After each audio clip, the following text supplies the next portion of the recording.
We provide you the platform to turn your dreams into reality.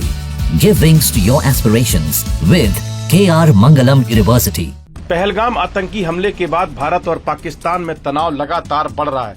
आतंकवाद को पालने पोषने वाला पाकिस्तान लंबे समय से भारत में आतंकी घटनाओं को अंजाम देता आ रहा है, लेकिन उसके खुद के हालात कैसे हैं यह पूरी दुनिया जानती है। पूरी दुनिया के सामने भीख का कटोरा लेकर घूमने वाला पाकिस्तान की इस कायराना हरकत के खिलाफ अब भारत पूरी तरह से एक्शन मोड में है। वास्तव में पहलगाम हमले की साजिश पाकिस्तान ने ऐसे समय रची है जब उसके भीतरी हालात 1971 से भी बदतर है।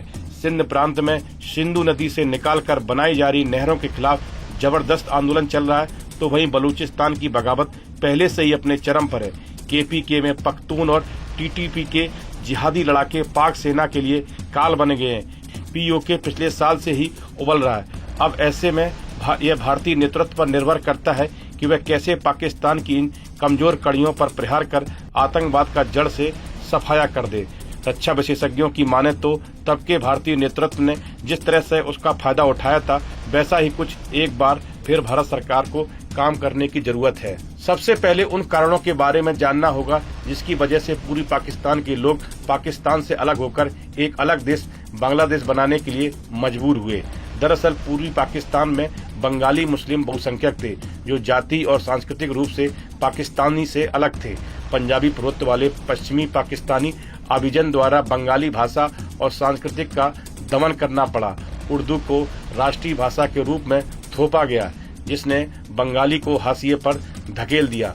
1970 के चुनाव में शेख मुजीबुर रहमान की अगुवाई वाली आवामी लीग ने बहुमत हासिल किया, लेकिन पश्चिमी पाकिस्तान द्वारा सत्ता हस्तांतरण से इनकार कर दिया। बाद में पाकिस्तानी आर्मी ने ऑपरेशन सचलाइट के बहाने क्रूर सैन्य कार्रवाई की। पाकिस्तानी सेना ने बंगाली समुदाय की सामूहिक हत्याएं की, जिसके चलते गृह युद्ध शुरू हो गया। लाखों शरणार्थियों ने भारत में शरण ली। भारत की कूटनीतिक और सैन्य हस्तक्षेप, जिसमें मुक्ति वाहिनी का समर्थन शामिल था, ने 1971 के युद्ध के बाद बांग्लादेश की स्वतंत्रता को मिली। अब बात बलूचिस्तान की, जहां लंबे समय से विद्रोह की आग धधक रही है। यहां भी काफी कुछ पूर्वी पाकिस्तान के 1971 जैसे ही हालात हैं। बंगालियों की तरह बलोच आर्थिक शोषण और जाति असमानता का सामना कर रहे हैं। बलूचिस्तान के संसाधनों की खुलेआम लूट हो रही है, जैसा कि पूर्वी पाकिस्तान की जूट संप्रदा के साथ हुआ था। अपने विशाल प्राकृतिक संसाधनों के बावजूद बलूचिस्तान पाकिस्तान का सबसे गरीब प्रांत है। बलोच आंदोलनकारियों के साथ जो सैन्य दमन हुआ वो ऑपरेशन सर्च लाइट की याद दिलाता है। कई हजार बलोच लोगों को गायब कर दिया गया, जो 1971 के नरसंहार को याद दिलाती है। 22 फॉर बलोच मिक्सिम पर्सनल का अनुमान है कि 45,000 लोग गायब या मारे गए हैं। बलोच लोग सांस्कृतिक और राजनीतिक रूप से मजबूत पंजाब के सामने अपने आप को कमजोर महसूस करते हैं। बलोच भाषा और संस्कृति को कम प्रतिनिधित्व मिला है। अब बात सिंध की। जनसंख्या के आधार पर पाकिस्तान के दूसरे सबसे बड़े प्रांत में विद्रोह बढ़ रहा है। पाकिस्तान के सिंध प्रांत में वकीलों द्वारा नहर परियोजना का विरोध ग्रीन पाकिस्तान इनिशिएटिव के तहत प्रस्तावित 3.3 अरब डॉलर की लागत वाली 6 नहरों के निर्माण के चलते वर्तमान में सिंधी समुदाय पाक सरकार से बेहद नाराज है।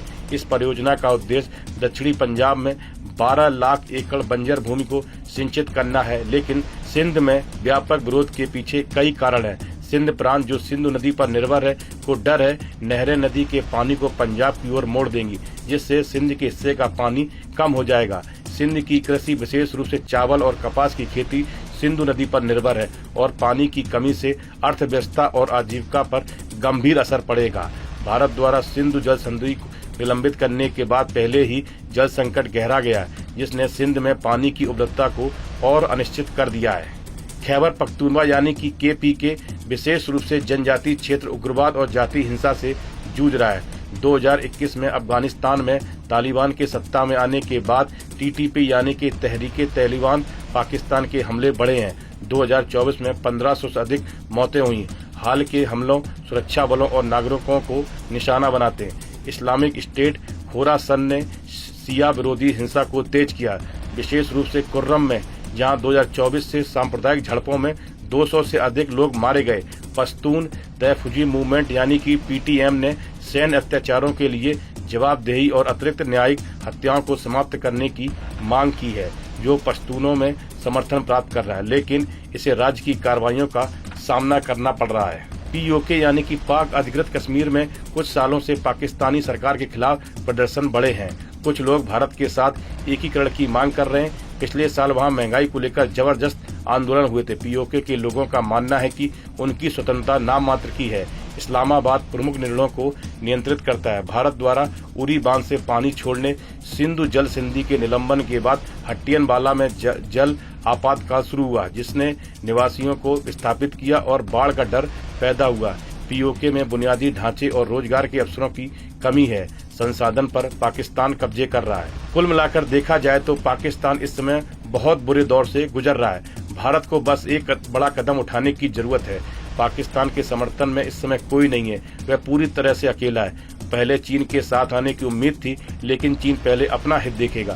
साथ ही वह नहीं चाहेगा कि अमेरिका और भारत दोनों से एक साथ पंगा ले रहे। रूस और अमेरिका भारत के साथ ही रहने वाले हैं। भारत की आंतरिक स्थिति काफी मजबूत है। पाकिस्तान के मामले में विपक्ष भी बहुत संभल कर बोल रहा है, यानी मौका भारत के पास है। बस देखना यही है कहीं यह मौका हाथ से निकल न जाए। इस वीडियो में फिलहाल इतना ही। आप बने रहिए न्यूज नेशन के डिजिटल प्लेटफॉर्म के साथ।